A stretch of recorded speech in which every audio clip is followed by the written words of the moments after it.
was the deputy secretary of DHS. So I kind of reported directly to him. And then, of course, Jay Johnson was the secretary. I disagree, honestly, with the majority of policies that they had.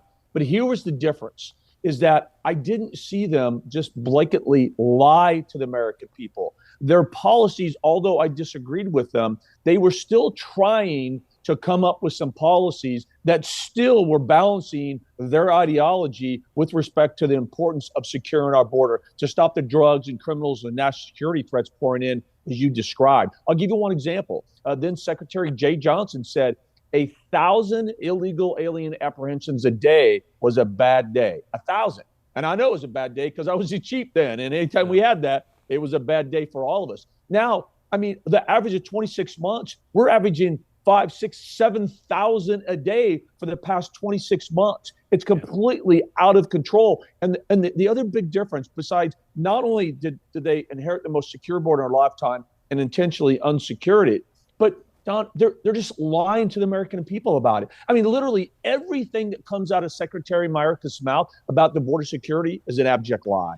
And by the way, what's interesting about it, it's not like there's like nuance to it, right? It's just flagrantly well, there's nothing we can do. It's almost like, well, there's nothing we can, like, it's just, at this point, it's hard to imagine that it's not just like tacit acceptance, but not tacit acceptance because there's nothing they can do, but they don't want to do anything about it. They're happy to do that. They want to overwhelm the system.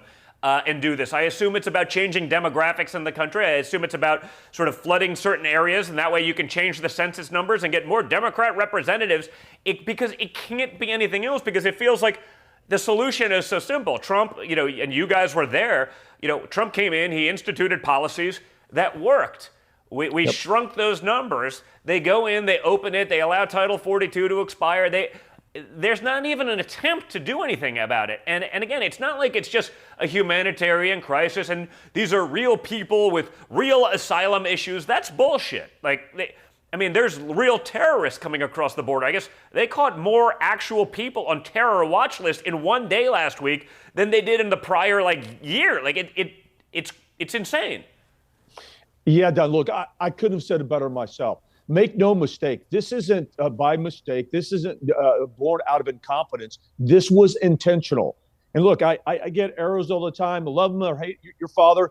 Here's the facts. Here's the facts, Don, is that under President Trump, we had established the most secure border in our lifetime. And every single data point and fact bears that out. We had established a network of tools, authorities, and policies. And I want to be clear, not because of Congress. Even though the Republicans had the first 2 years of, the White House, the House, and Senate, they failed to pass a single piece of border security legislation. This all came from President Trump. And we did have the most secure border. By February of 2020, we had reduced illegal immigration by 85%, the lowest it had been in decades. This administration on day one came in and started systematically dismantle that network of tools, authorities, and policies. They claim that we did that, but yet every time they say that, Don, they can't give you an example. I can. The safe third country agreements we had with all three Northern Triangle countries, Biden, gone. The Remain in Mexico program under Biden, gone. The wall system construction under Biden, gone. The restrictions, the refusal to allow ICE to do their job to deport criminal illegal aliens from our streets, gone. And you're absolutely right. I agree 100%. There's no other logical conclusion that you could draw why any administration would intentionally unsecure our borders to let drugs, criminals, and national security threats pour in, except they have a perceived political benefit. And you hit both points. It's either because illegal aliens are counted part of the census and there's a real redistricting going to happen in favor of the Democrats, and they believe every single illegal alien they find a pathway to citizenship is going to equate to a Democratic vote. So this is about ideology and politics, and they're jeopardizing our nation's safety and national security. It's disgusting.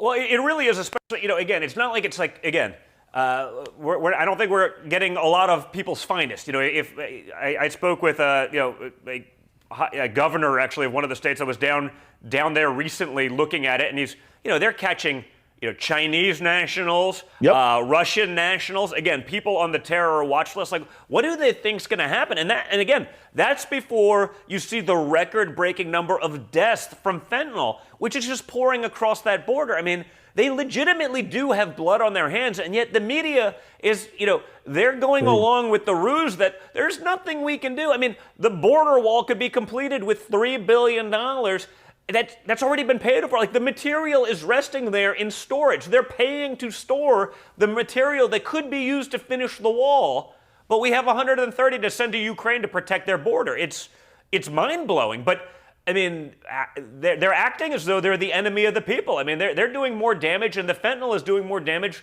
than enemy combatants to this country at this point.